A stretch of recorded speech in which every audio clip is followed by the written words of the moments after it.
There's no feeling more intense than starting over. If you deleted your homework the day before it was due, as I have, or if you left your wallet at home and you have to go back after spending an hour in the commute. If you won some money at the casino and then put all your winnings on red but it came up black. If you got your best shirt dry cleaned before a wedding and then immediately dropped food on it. If you won an argument with a friend and then later discovered that they just returned to their original view. Starting over is harder than starting up.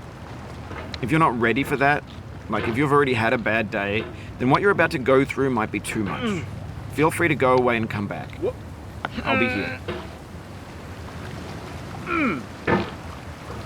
Alright, thanks for coming with me on this trip. I'll understand if you have to take a break at any point. Just find a safe place to stop and quit the game. And don't worry, I'll save your progress, always. Even your mistakes.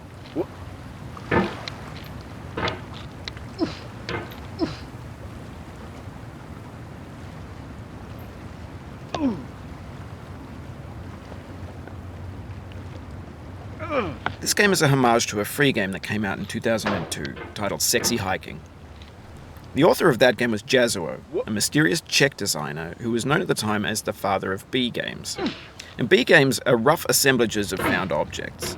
Designers slap them together very quickly and freely, and they're often too rough and unfriendly to gain much of a following. They're built more for the joy of building them than as polished products. In a certain way, Sexy Hiking is the perfect embodiment of a B game.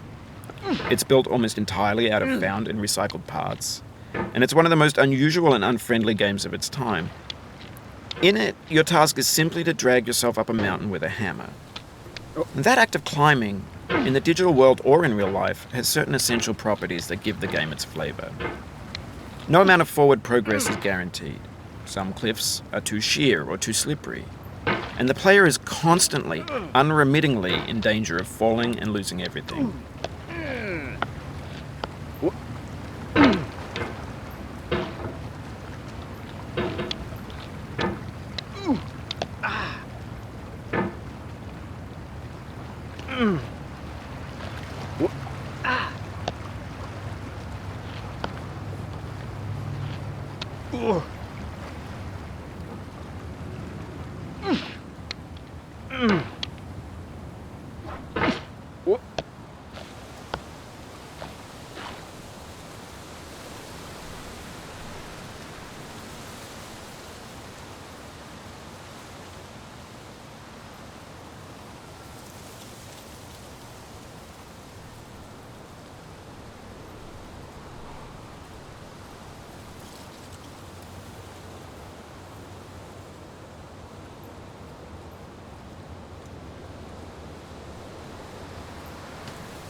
Oh, you just lost a lot of progress.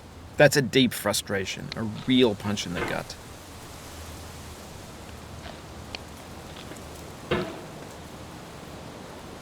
Anyway, when you start Sexy Hiking, you're standing next to this dead tree that blocks the way to the entire rest of the game.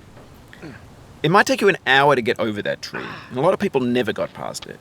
You prod and you poke at it, exploring the limits of your reach and your strength, trying to find a way up and over. And there's a sense of truth in that lack of compromise.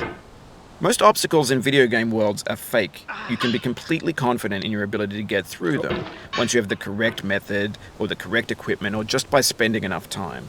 In that sense, every pixelated obstacle in Sexy Hiking is real. The obstacles in Sexy Hiking are unyielding, and that makes the game uniquely frustrating. But I'm not sure Jazuo intended to make a frustrating game. The frustration is just essential to the act of climbing, and it's authentic to the process of building a game about climbing. A funny thing happened to me as I was building this mountain. I'd have an idea for a new obstacle, and I'd build it, test it, and it would usually turn out to be unreasonably hard. But I couldn't bring myself to make it easier. It already felt like my inability to get past a new obstacle was my fault as a player rather than as a builder. Imaginary mountains build themselves from our efforts to climb them, and it's our repeated attempts to reach the summit that turns those mountains into something real. When you're building a video game world, you're building with ideas, and that can be like working with quickset cement.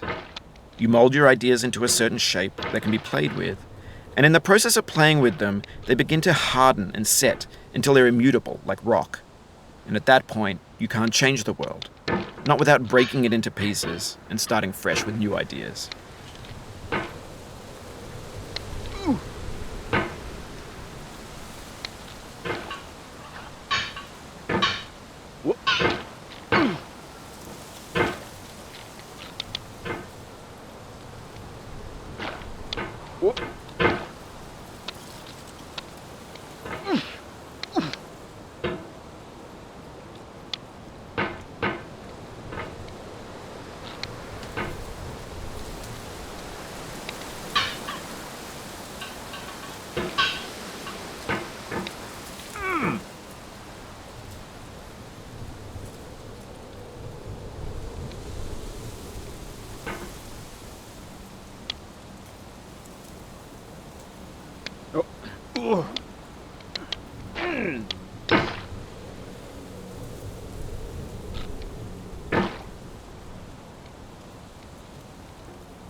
You've done this part before. You know it's possible.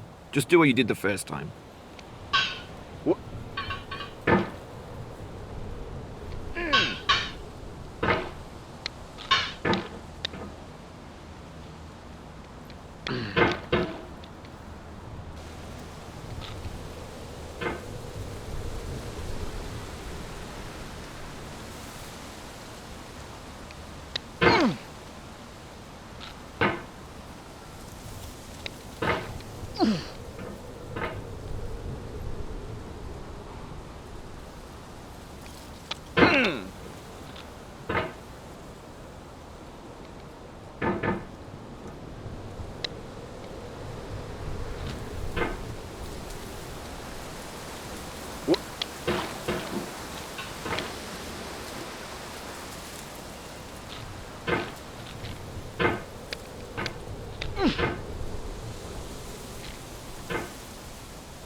Whoop.